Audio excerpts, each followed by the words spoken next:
நாம் பேச தொடங்கும் போது மற்றவர் குரல்கள் அடங்குவதுதான் தலைமைத்துவம் என்ற வரிகளுக்கு எடுத்துக்காட்டாய் கம்பீரமாக கர்ஜிக்க காத்திருக்கும் நம் செந்தமிழர் சீமான் ஐயா அவர்கள் முன் கிங் மேக்கர் காமராஜர் ஐயாவை பற்றி பேச வந்துள்ள நான் அவரின் குட்டி தொண்டர் மேகாஸ்ரீ. அனைவருக்கும் வணக்கம். நான் முதல்வரானால் அதை செய்வேன் இதை செய்வேன் என்று வாக்குறுதிகளை அள்ளி வீசிய தலைவர் அல்ல காமராஜர். தான் முதல்வர் ஆனதற்கு பிறகு அவர் கல்விக்கு ஆற்றிய பணிகள் அளப்பரியது. இன்று போல் இலவசமாக பொருட்களை நம் கையில் கொடுக்காமல் பட்டி தொட்டி எங்கும் பள்ளிக்கூடங்கள் தொடங்கி இலவச கல்வி நம் கையில் கொடுத்தார். இலவசங்களை பற்றி ஐயாவின் கொள்கையும் கூட அதுதான் என்பது அனைவரும் அறிந்ததே. பள்ளி சீருடை மதிய உணவு தந்தால் தான் படிக்க வருவேன் என்றால் அதையும் செய்கிறேன் என்று கல்விக்கு ஏது தடையாக இருந்ததோ அத்துணையும் தகர்த்தெறிந்தார் நம் கல்வி தந்தை.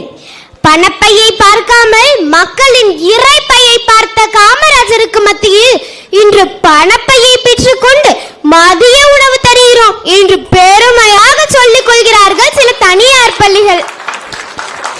சிபாரிசு என்ற வார்த்தையே பிடிக்காத காமராஜர் அவர்கள் ஒரு முறை தன் நண்பர் அழைத்து வந்திருந்த முதல் பட்டதாரியான சலவை தொழிலாளியின் மகனுக்காக லேப் அசிஸ்டன்ட் பதவிக்காக ஒதுக்கப்பட்டிருந்த 20 சீட்டை முதல்வர் நிதி பணத்தின் மூலம் 25 உயர்த்தினார். தான் உதவியதற்கு காரணம் தன் நண்பர் அழைத்து வந்தார் என்பதற்காக அல்ல. இதுவரை சலவை தொழிலாளியின் வீடு என்று சொல்லப்பட்டது இவன் படிப்பு முடித்தவுடன் ஒரு மெடிக்கல் ஆபீசரின் வீடு என்று சொல்லப்படும் அல்லவா, அந்த ஒற்றை வார்த்தைக்காக தான் உதவினேன் என்றார்.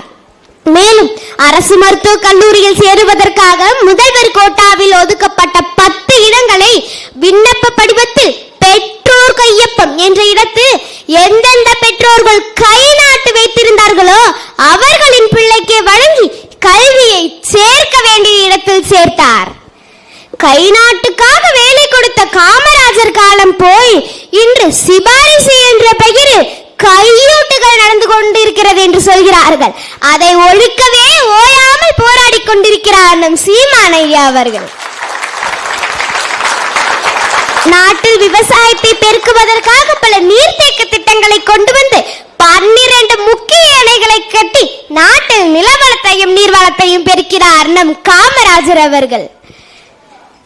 அதுபோல 4G 5G என்று எந்த ஜி வந்தாலும் கஞ்சி ஊத்துபவன் தான் கடவுள் என்று எண்ணி விவசாயிகளுக்காக தொடர்ந்து குரல் கொடுத்து தன் சின்னத்தையே விவசாய சின்னமாக கொண்டிருக்கிறார் நம் ஐயா.